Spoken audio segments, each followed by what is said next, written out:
Herkese merhaba. Dün SEO dersimizin ilk videosuyla başlamış bulunduk SEO'ya. Dün neler işledik? SEO nedir? SEO'nun çalışma alanları ve Googlebot. Bunlardan bahsettik. Hızlıca ilerleyelim bugün bir gözden geçirdikten sonra. Dün SEO çalışmalarını incelerken teknik SEO dedik. Bugün teknik SEO'nun ne olduğuna detaylı olarak bakacağız. Teknik SEO dediğimiz şey aslında çok fazla alt başlık içeren bir konu. En başta site kodlaması demişiz. Site kodlaması dediğimiz şey sitenin hangi dilde yazıldığı ve kullanılan teknolojilerdir. Daha sonrasında site hız optimizasyonu var. Bu da bir sayfanın yüklenirken ki o geçen süredir site hız optimizasyonu. Bu oldukça detaylı bir konu. Bunları da ileride tek tek izleyeceğiz. Sitenizi hızlandırmak için neler yapabilirsiniz bunları anlatacağız. AMP dediğimiz şey hızlandırılmış mobil sayfalardır. AMP Google'un desteklediği bir dil ve her geçen gün gelişmeye devam ediyor. Mobil uyumluluğu da var. Hatta bakıyoruz ki şu an günümüzde bile bazı siteler tamamen AMP ile yazılmış. Bunu da Google destekliyor. Mobil uyumluluk. Mobil uyumlulukta şöyle bir durum var. Kullanıcıların çoğu neredeyse mobil kullanıyor. Bu yüzden mobil uyumluluk gerçekten çok önemli bir detay. Sitenizi buna göre ayarlayın ve buna göre dizayn edin.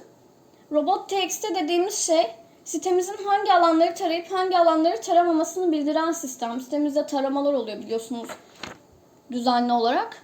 Sonra 300, 400, 500 kodları var. Bunlara detaylı olarak bakacağız. URL yapısı var. Bunu da detaylı olarak inceleyeceğiz. Bakalım. HTTPS ve SSL var.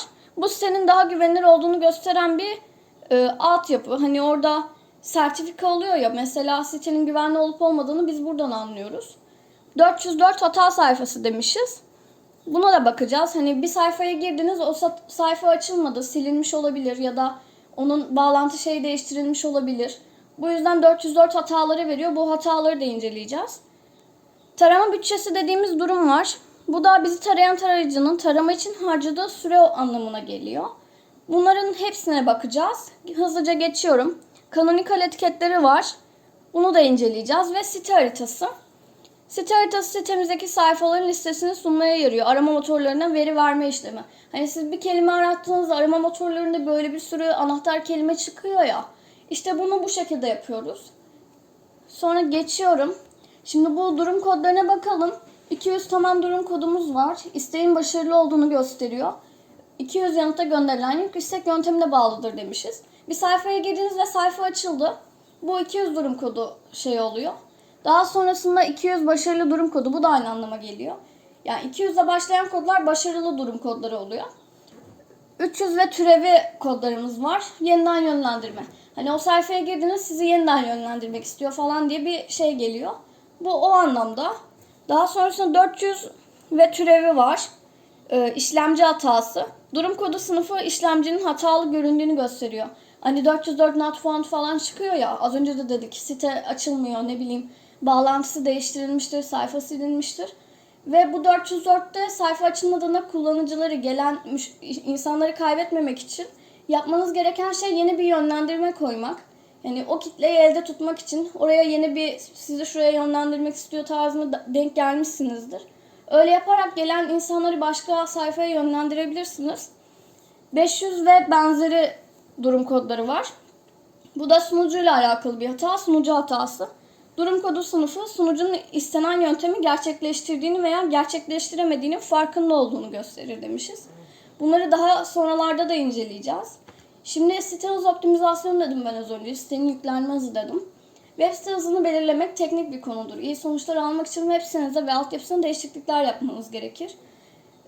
Bundan önce kanalımda bir tane video bulunuyor. Hani site hızlandırmak için site hız optimizasyonu ile alakalı.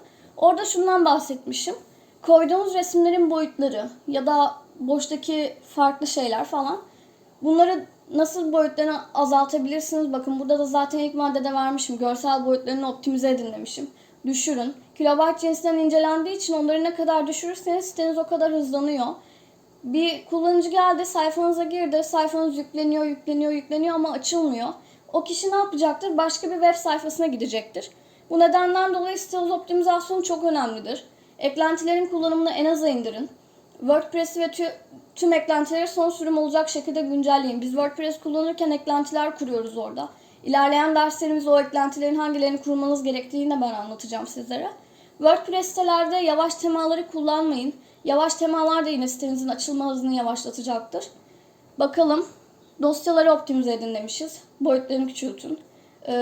Kullanılmayan dosyaları ilgili sayfada yükletmeyin. Ve sunucu seçiminizi iyi yapın. Eş zamansız JavaScript yüklemesi kullanın. Web sitenize head etiketleri oluyor. O kısma gereksiz komutlar eklemeyin. Mesela Essence'a bağlarken de o kısma kod ekletiyor falan. End dediğimiz şey hızlandırılmış mobil sayfalar dedik. Açık kodlu bir yazılım geliştirme alanıdır. İnternet sitelerinin mobil platformlarda daha hızlı açılmasını hedefler. Sonra içeriğin kod oranı dediğimiz bir durum var. O yazdığınız içerideki kod oranıyla sitedeki kod oranını kıyaslamak oluyor. Web sayfalarımızda bulunan yazı içeriğinin sayfada bulunan kod içeriğine oranıdır. İsterseniz derslerimizde not alarak ilerleyin. Daha sonrasında notlar çok işinize yarayacak. Dersleri unutabilirsiniz ama yazı daima kalıcıdır. Robot.txt demiştik. Bir web sitesinin kök dizinde yer alıyor. Arama motorlarına gerekli yönlendirmeleri vererek web sitenizin taranmasını ve indekslenmesiyle ilgili ayarları içerisinde bulunduruyor. Şöyle hızlıca geçiyorum. Canonical nedir?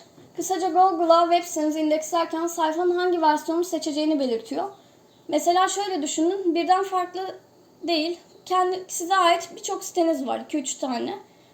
Yenilenen içerik politikalarından dolayı o yazıları alta atabilir ama siz tek tarafa yönlendirirseniz bir durum birden fazla URL'in içinden tek bir URL'i tercih edilmesine benzer diyor. Hani onların içinden tek bir şeyi seçmesini sağlarsanız bu canonical oluyor. Peki nasıl kullanılır? Benzer içerikli alt sayfalara sahipsiniz. Arama motorlarına benzer sayfaların ortak bir sayfayı işaret ettiğini kolayca anlatmak için şurada vermiş olduğumuz kodu kullanabilirsiniz. Şöyle hemen geri geliyorum. Böylece arama motorlarının kalite politikalarını ihlal etmemiş olursunuz. Kalite politikası dediğim gibi yinelenen içerik politikaları var. İçeriği yinelememek için bunu yapabiliyorsunuz. 404 hata sayfaları.